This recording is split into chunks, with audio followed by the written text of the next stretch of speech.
കഥകളും കണക്കുകളും തമ്മിൽ അങ്ങോട്ട് സിങ്ക് ആയി പോകുന്നില്ലല്ലോ മച്ചമ്പി എന്നായിരിക്കും കേരള ബ്ലാസ്റ്റേഴ്സിന്റെ സ്പാനിഷ് താരമായിട്ടുള്ള ഹെസിസ് ജിമിനസിന്റെ വിടവാങ്ങൽ സന്ദേശത്തിനെ തുടർന്ന് വന്ന ആ രണ്ട് സന്ദേശങ്ങളിൽ നിന്നും മനസ്സിലാവുന്നത് ജീസസ് പറയുന്ന കഥയും സ്പോർട്ടിംഗ് ഡയറക്ടറായ കരോലിസ് കിംഗിസ് പറയുന്ന കഥയിലും എവിടെയൊക്കെയോ ചില പാകപ്പിഴകൾ തോന്നുന്നുണ്ടായിരിക്കും. ഹെസിസ് ജിമിനസ് പറയുന്നത് ഇന്ത്യയിലെ ലീഗിന്റെ കാര്യത്തിൽ അനിശ്ചിതാവസ്ഥ ഉള്ളത് കൊണ്ട് തന്നെ എനിക്ക് കണ്ടിന്യൂസ് ആയിട്ട് ഗെയിം ടൈം വേണം എന്നുള്ളത് കൊണ്ടും കരിയറിന്റെ നിർണായകമായിട്ടുള്ള ഘട്ടത്തിൽ വെറുതെ ഇരിക്കാൻ പറ്റില്ല, കളിക്കണം എന്നുള്ളത് കൊണ്ട് ഞാൻ യൂറോപ്പിലേക്ക് പോവുകയാണ് എന്നാണ് പുള്ളി പറഞ്ഞത്.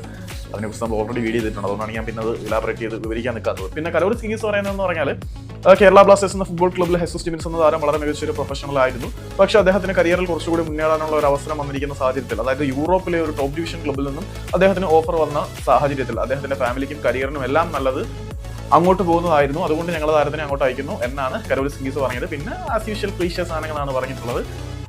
ഒന്നുമില്ലടേ, കരോലിസ് കിംഗിസ് പറയുന്നത് യൂറോപ്പിലെ ടോപ്പ് ഡിവിഷൻ ക്ലബ്ബിൽ നിന്നും ഒരു ഓഫർ വന്ന സ്ഥിതിക്ക് ഹെസിസ് ജിമിനസിനെ ഈ ഒരു സാഹചര്യത്തിൽ നമ്മൾ വിടുന്ന അദ്ദേഹത്തിന്റെ കരിയറിനും ഫാമിലിക്കും എല്ലാ കാര്യങ്ങൾക്കും വളരെ ഗുണപ്രദമായതുകൊണ്ട് തന്നെ വളരെ പ്രൊഫഷണൽ ആയിട്ട് തന്നെ ഞങ്ങൾ ഈ ഒരു വിടവാങ്ങൽ എന്ന തീരുമാനത്തിലേക്ക് എത്തി എന്നാണ് പറയുന്നത്. അപ്പോൾ ഒരു ക്ലീഷേ ന്യായീകരണം എന്നതിനപ്പുറത്തേക്കൊന്നുമില്ല. അപ്പോൾ ഇതാണ് ബ്ലാസ്റ്റേഴ്സിന്റെ സ്പോർട്ടിംഗ് ഡയറക്ടറായിട്ടുള്ള കരോലിസ് കിംഗിസിനെ ഹെസിസ് ജിമിനസിന്റെ വിടവാങ്ങലിനെ കുറിച്ച് പറയാനുള്ളത്.